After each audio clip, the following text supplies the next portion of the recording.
Well, good morning, everybody. So, for this week, I'd like to talk about hope. We need hope. We live on hope. Every one of us requires hope. That's what gets us out of bed in the morning. That is what makes us fight. And when I'm talking about fighting, I'm talking about fighting for everyday things, fighting for what matters in your life, fighting to provide for your family, fighting to change the world, fighting to change your block, fighting to change the rules of the school your kid goes to, fighting to build something beautiful.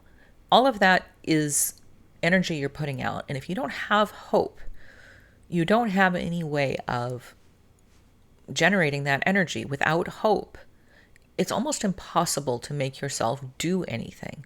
Because why should you do anything?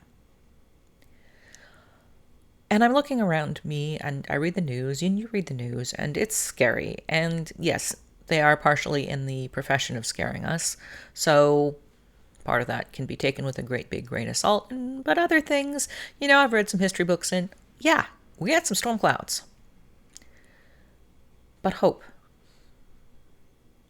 And this is where truth, beauty, and goodness come in. Truth, beauty, and goodness give us banners. They give us the lights to walk towards when the night's dark. And they give those lights to other people. This is when we join together with other people, and this is why it's so important. Because our lights flicker. In our own strength, we can only do so much. But we can do a lot when we work with others, when we trust God, when we inhabit who we are as created beings, as we just go forward.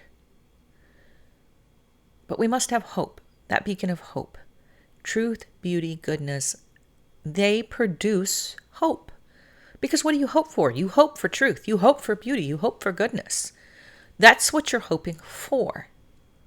So when I encourage you to go out there and create beauty, I'm not trying to encourage you to put on lipstick because I think it will be fabulous for you to wear lipstick. I'm saying that if we all fixed ourselves up so that we were comfortable in our own skins and interacting with each other, we were comfortable with what we looked like, if we were really expressing ourselves effectively and honestly through our physicality, if we were ready for that, then we would be ready to join with others. We wouldn't feel like we had to hide our lights under bushels. Remember that little song? This little light of mine, I'm gonna let it shine. This little light of mine, I'm gonna let it shine, let it shine, let it shine, let it shine. Hide it under a bushel, no, I'm gonna let it shine. Hide it under a bushel, no, I'm gonna let it shine, let it shine, let it shine, let it shine. Learned that in Sunday school. It's still true. We need each other. Yeah, okay, let's just be real. Night's dark out there. It is dark. Storm clouds are coming. Looks like it's going to get darker, going to get harder.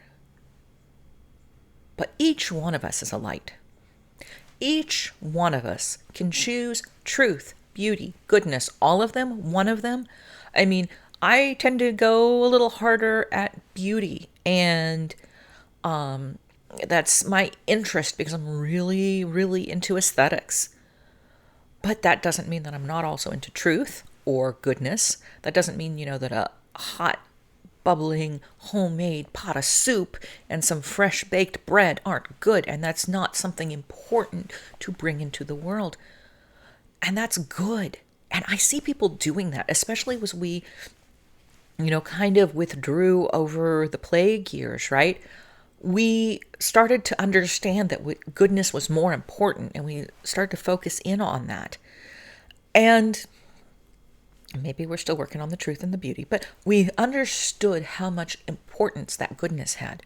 What we lost and gained simultaneously, because we learned how important it was, but we're still a little scared of getting back in there, is we lost community. And it wasn't just the plague years. The plague years really just shone a light on how big the problem was.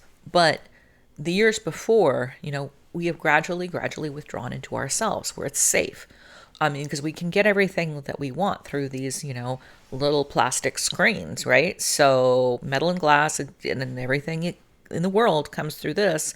So I can sit here in my safe house on the couch in my jammies with my dog, and I don't have to go out there because everything will come to me. But the thing is, it doesn't really. Because to be part of things, you must participate. You need to get out there.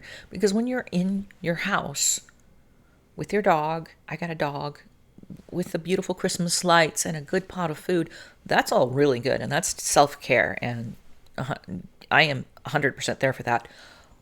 But that self-care is the starting point to caring for those around us.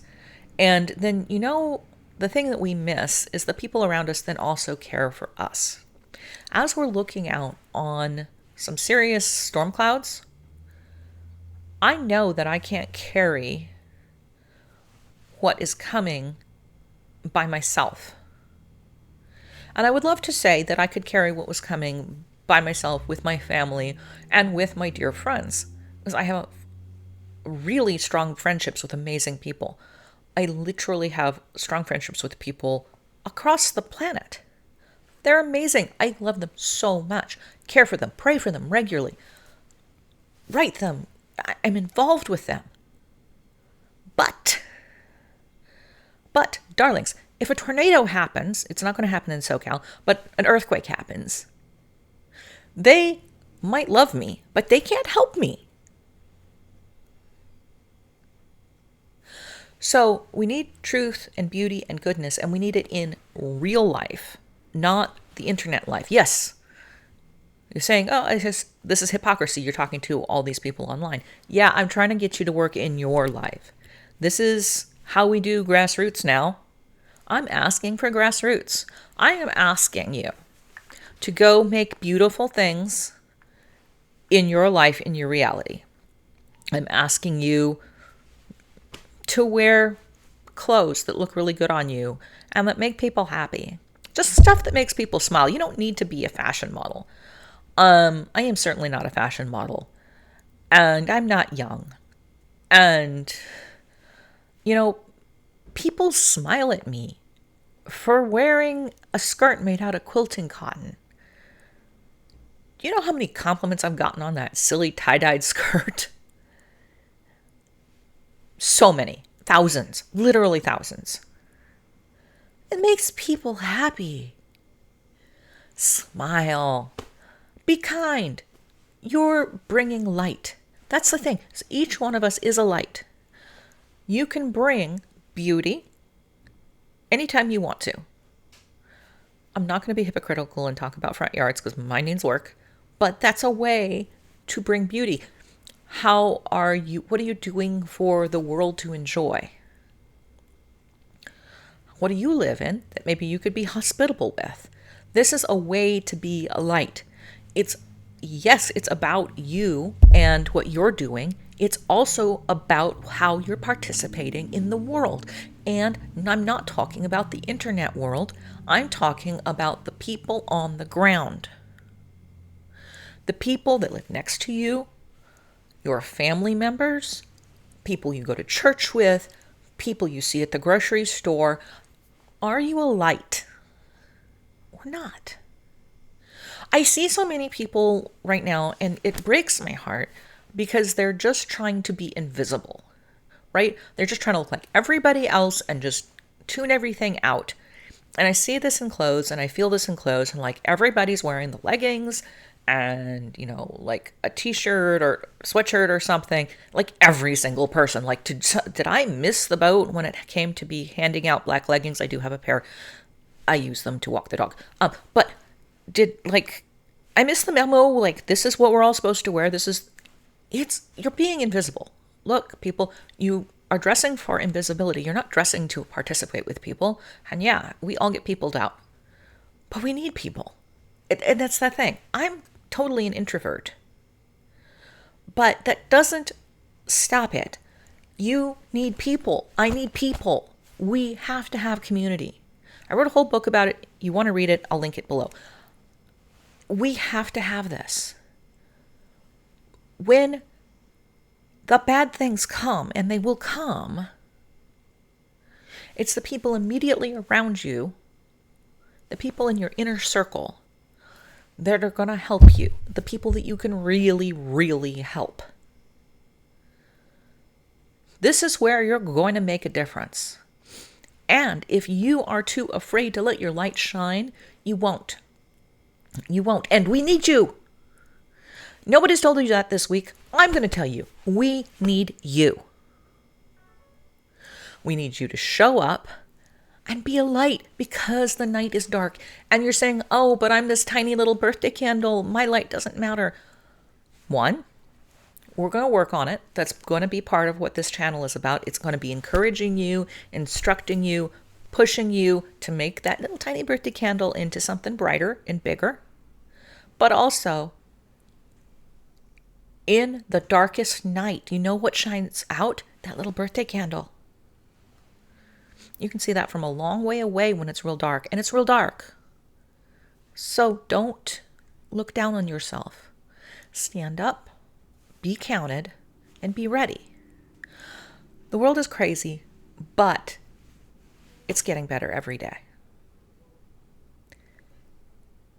Well, it's getting better every day when you get out there and make it better. Truth, beauty, goodness. They are what we fight for. They are what helps us generate hope. And you can be a part of truth, beauty, and goodness. You can change the world, but you got to show up. Peace out. See you later.